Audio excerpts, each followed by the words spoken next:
So we're bringing on our first guest tonight, and this is a multi-published author, and she's also part of Black Odyssey Media's what do you call roster of authors that and her book actually doesn't come out till next month because it was originally scheduled for this week, and we had her book tonight because it was originally the release date, but it got moved to February. But we said we would go ahead and do the interview anyway. And B Love, welcome to Black Authors Matter TV. Thank you so much. Thank you for having me. And Thank you for being congratulations on being our 600th guest. I'm honored. Thank you. But we love you're just a part of all types of milestones because I think Black Odyssey Media just hit a milestone as well, and then you're a part of that as well. Yes, ma'am. That's awesome. Yeah, and Entice, who's over the operation, is just awesome. So, and all of her authors are as well. So, Yeah. Love, you have a lot that you've accomplished, and we want to dig right into it. You do have a new book coming out next month called The Loyal Wife. But I before do. we get into that book, we want to talk just about your writing career and all of what you've done and publishing people, publishing other authors. Okay. So when did you get started? I started officially in 2015 under Ambiance Books, but I've been writing since I was 12. Officially and professionally, though, since 2015. Well, that's a short period of time. That's only 9 years. It is. I It feel like is. 12 years old is a really defining moment for a lot of writers because almost everybody I meet, including myself, when we ask them when did you start writing, 12 is always that magic age. What do you It think it was? What was it about 12 years old that that made you say, you know, I want to write books. I want to do my own writing and tell my own stories.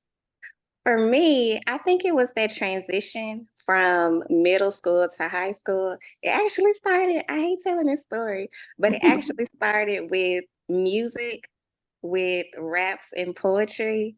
And it was kind of like a rebellion phase. And then when I got out of that, I shifted into books. But it was really just going from a child to preteen to adulthood. It was music, then poetry, then books. So just life. Yeah, those teen years, well, 12, and then the teen years are very impactful for Yes. people. A Absolutely. whole lot happens in that span of time. And Absolutely. it can be positive, negative, even the negative can be teachable. Yeah. Absolutely. You know, even the bad things, the mistakes we make, we learn from them, hopefully, and don't continue to repeat them. But a lot of people start writing as children or young, and then they keep at it. So then, and let's fast forward to 2015. And Okay. so what made you have a breakthrough in 2015? Well, one of those bad things that you mentioned, it was actually a horrible breakup.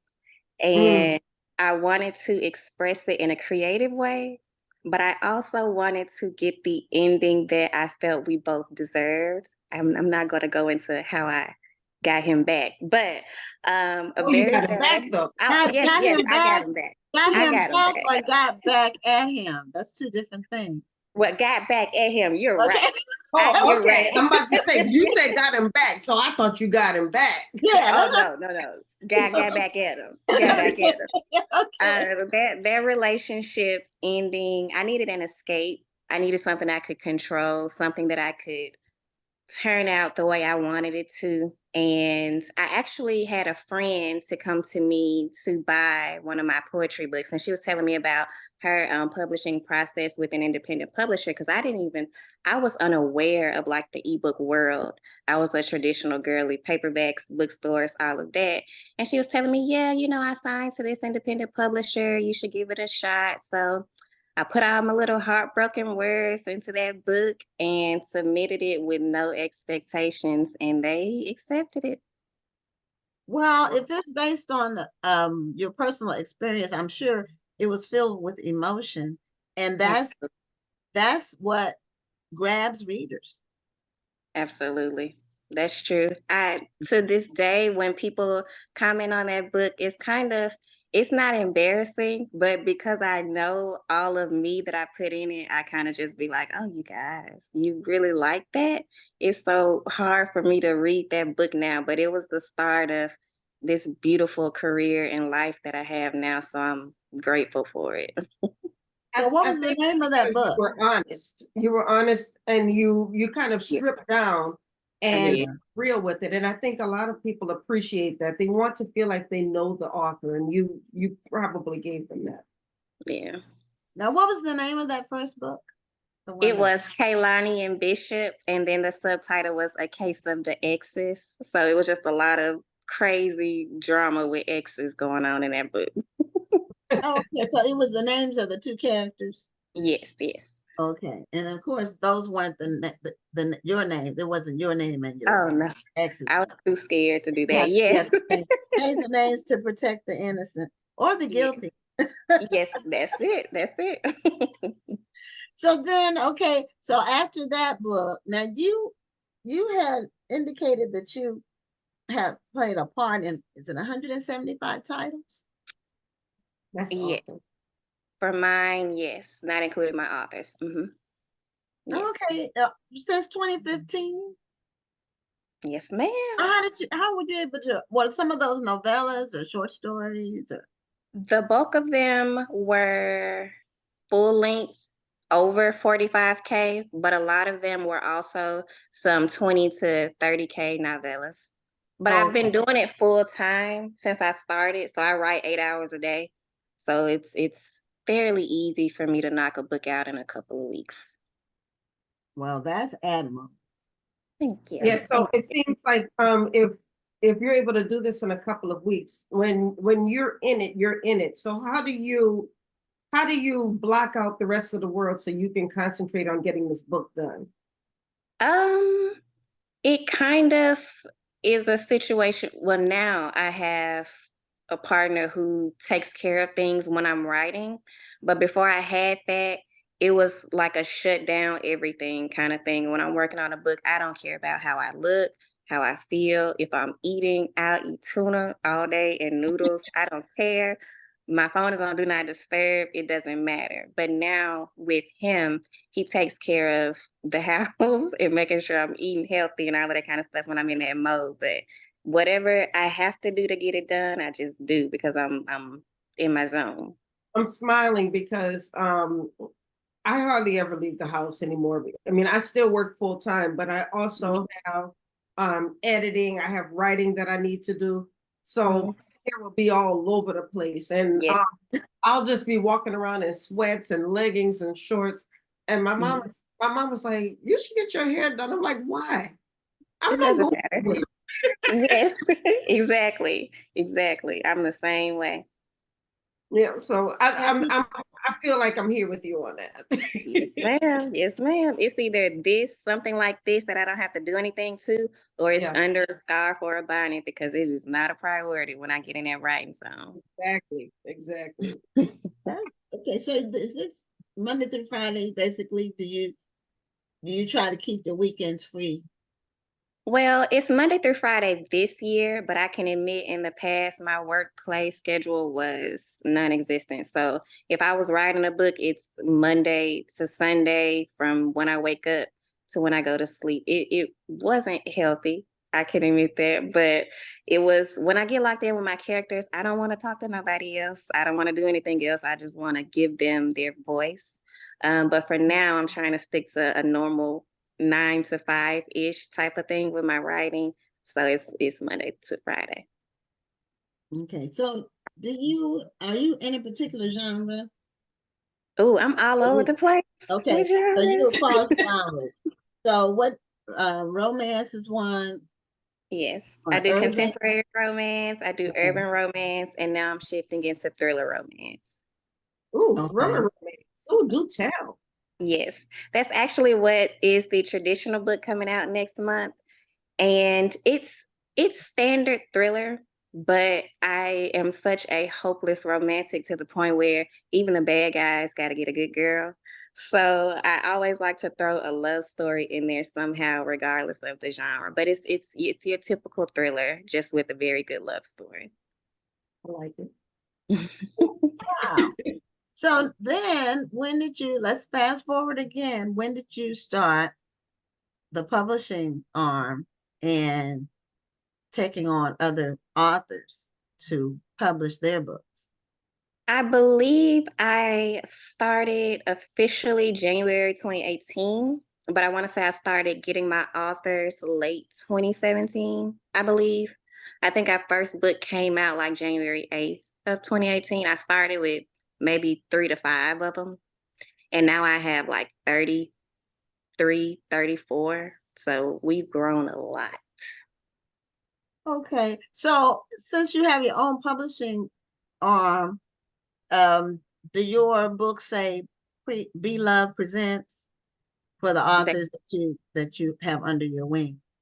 They do. Their Say Be Love Presents, and then I typically like to put it on their title, not their name. I want their name to stand on its own. But Okay, usually at the top or by their title, it will say Be Love Presents.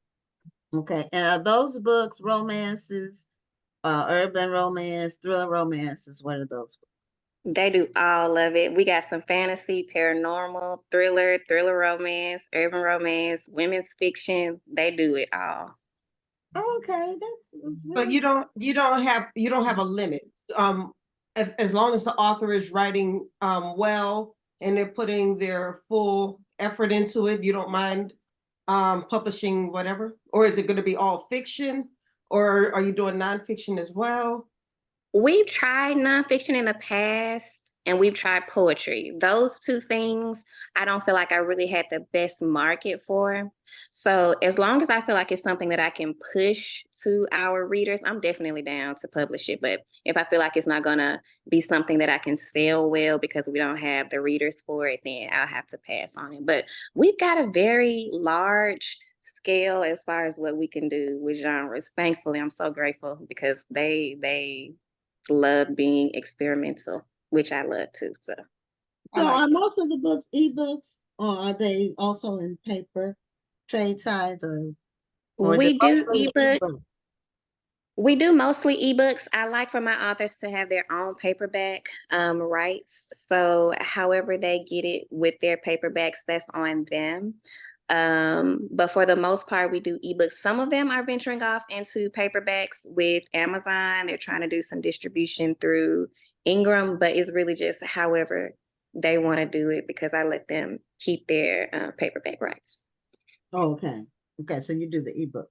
So ebooks are because there's no printing involved, Mm-hmm. then that makes kind of explain the whole ebook world in terms of being a publisher and a writer that focuses primarily on ebooks, and how that's you've been able to kind of change the landscape and be able to, it allows you really to write more, to publish more books. Exactly. With digital distribution, we don't have, well, first of all, we don't have as many, and this is a good thing or a bad thing depending on who you are, but we don't have as many rules and regulations. So they are allowed to publish the links they want, the genre they want, whatever they want, however they want, whenever they want. It's an easier and quicker process. That's why we're able to do anywhere from 8 to 20 books a month, and everyone is able to get the same amount of promo. Everybody's edits are good, proofreads are good, uploading, formatting, everything is good. The biggest thing with me versus a traditional company that specializes in paperbacks is the ease and the quickness of the process. So we're more creative. We have more freedom when it comes down to our ebooks, but the quality is still there because of the team that I have working with me, thankfully. I was just about to ask, you have to have a great team behind you to be able to accomplish all of that. Yes, And absolutely. that's not easy at all. So how did you come about finding the team that you have now and putting that together? Trial and error, just being honest. When I first started, I didn't know nearly as much as I know now. Now I'm in a position to where if I don't have someone to do the edits or the proofread or to format, I could do it myself.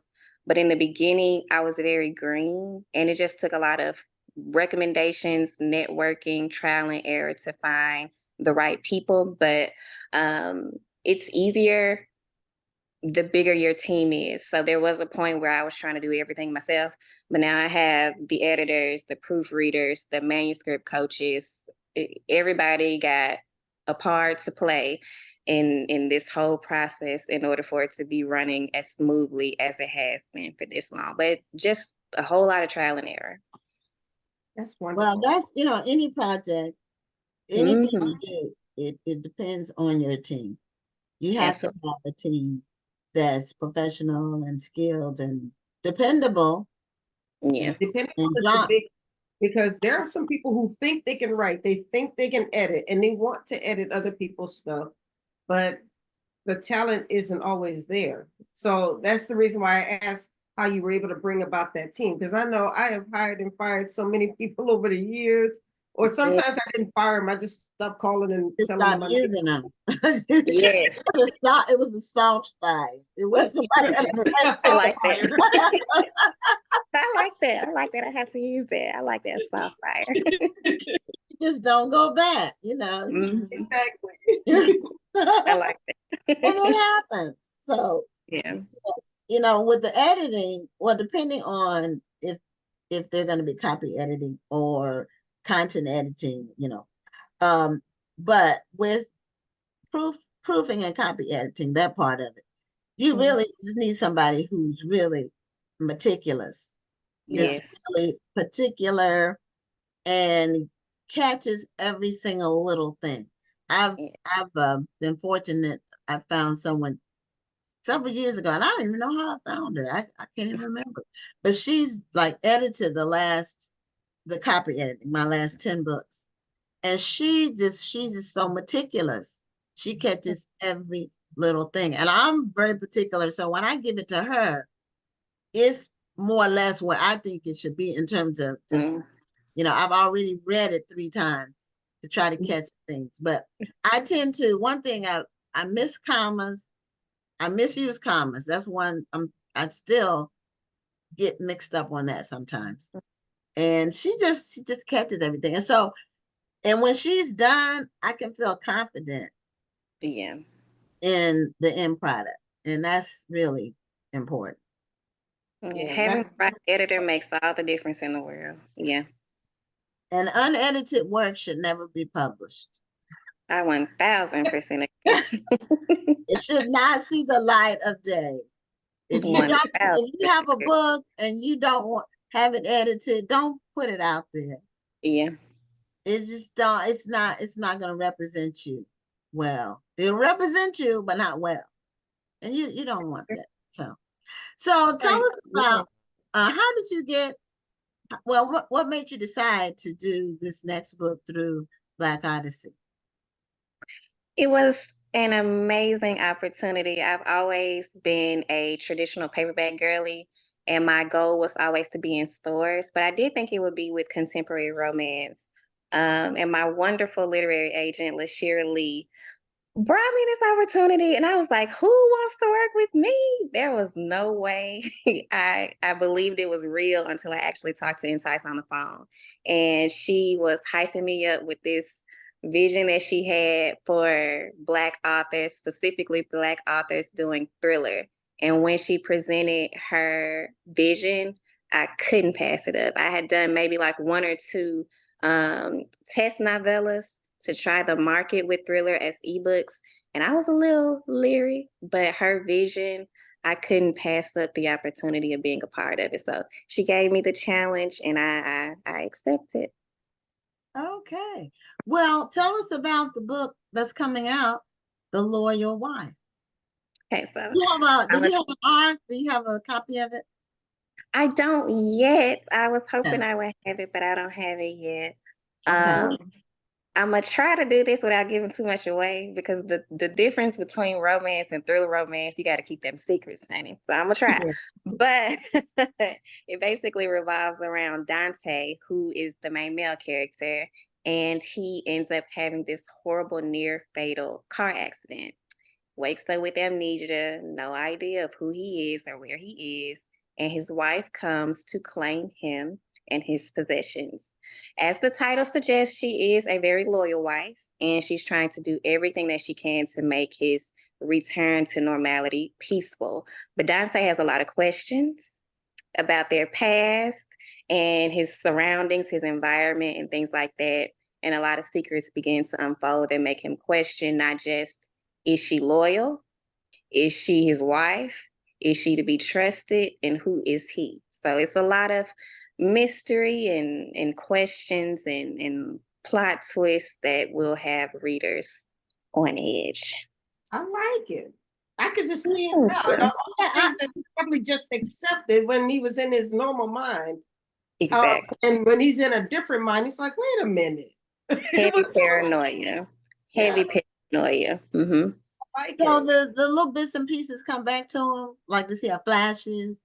Exactly. And Okay. sometimes those flashes, they don't, I'm gonna say this, they don't match up with where he is. They Mm. match up with who he's with, but not where he is. So that's why even though he knows she's his wife and he knows she's to be trusted, he also know she holding some secrets back and he's trying to figure out why. He doesn't know if she's protecting him from something or if he's just really losing his mind. So it's good if I would say so myself. Okay, we'll go ahead. I like Now I have a question, Thank you. just about how do you come up with all the different stories, the different characters and the different storylines, and how do you keep it fresh?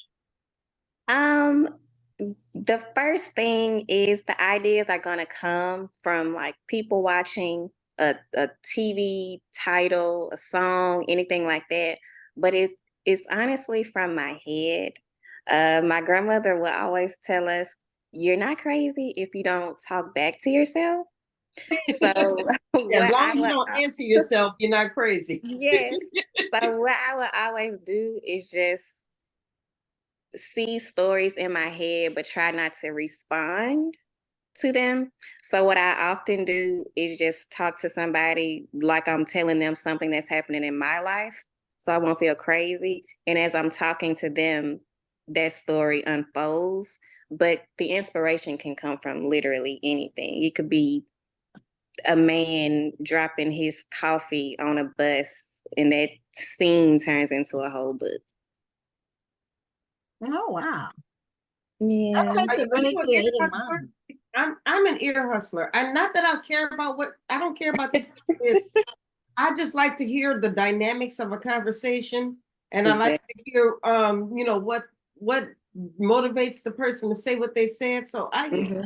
hustle in that way. But I'm not telling everybody's business. I don't care about your business. I just want to hear the Yeah. dynamics of the conversation. Do you do that? Yeah. I do, but also even with that, what I like to do is not hear the words and just watch the face. Because if Yes. I just watch the face, then I can put my own little spin on it and be like, why is she looking at him like that? What is going on with them? So I do both. Yeah. Mhm. Yeah, Yeah. and you know, Find that when I write novels, there are people in my books that are people, but Mm, it's not it's not exactly the person. But yeah. you know, truth is stranger than fiction, I always say, and that's the same. Someone asked, Ethel Easter asked, are any of your books in audio format? They are. We have quite a few ongoing series that are available as audiobooks. So the Black Mayhem Mafia saga is available. The first book of that is called In His Possession. And then we have the Mr. series, which is probably my most popular contemporary romance. That first book is Mr. Librarian. It's available as well. But it's a lot. She could just look up Be Love and it's gonna be a lot to pop up. Okay, now, my final question is Be Love your real name? Kind of. Yes. It is. It is. The joke is I don't like my first name. I'm named after my aunt because she told my mama she was pregnant with me. So my mama gave her the honor of me being her namesake. And I Okay. don't like it because it's such an old name. So I use B, my first initial, and Love, which is my actual last name. Oh, okay, all right. Well, You'll appreciate that old sounding name later on. Right. That's what they you know, say. That's what those old they say. names are coming back. They Yeah. are. Old names are coming back. Not all of them. That's true. Like Just like Maud. I don't old think school Maud will hairstylists come are back. coming back. Not mine. What did you say, Rhonda? I said, just like old school hairstylists are coming back. You know, Yeah. the ones who actually wash your hair when you go to the beauty shop. They're coming Yes, back. ma'am. Mm-hmm. Thank What God. did the other ones do? You know, they don't wash your hair anymore, right? They charge you extra. Yeah. Oh, you mean it's not included? Right. Oh, okay. I don't go to those. Yeah, I don't go to I those want the full treatment. Look, if I have to wash my hair, dry my hair, straighten my hair, and then go to you, I don't need you. Just do it yourself. Exactly. Yeah. And did they lower their prices? Probably not. Mm-mm. Somebody was coming up with some different names that are probably not coming back. I had said Maud, but I don't know if you heard that, Rhonda. But you know, my grandmother, my paternal grandmother was named Maud, M-A-U-D-E. But Ethel, somebody else said, Ethel's Ethel? not coming back. Yeah, Ethel, Gladys. Gladys Knight, but she might be, but she's like 85 years old. With Earl. And, I meant to post this earlier, but the name Earl, that's a black name and it's an old black name. I don't think I've ever met a white person named Earl. I don't think I have either. I don't think I've met a young person named Earl. Unless well, they're I think the white version of it is Merle. Wow, I never would have thought of that. That's a good one, Gwen. Anyway, beloved, thank you so much for being our 600th guest Thank on you for Black Authors Matter TV. And we did put the congratulations. link in the chat. So I hope everybody will go to the link and pre-order this book. And because it's still available for pre-order, correct? yes. Okay, let's pre-order this book. Let's take this book all the way to the bestseller list. Thank you. Yes. Thank you Everyone guys so be much. wise. All right, thank you. All right, have a great evening. You too.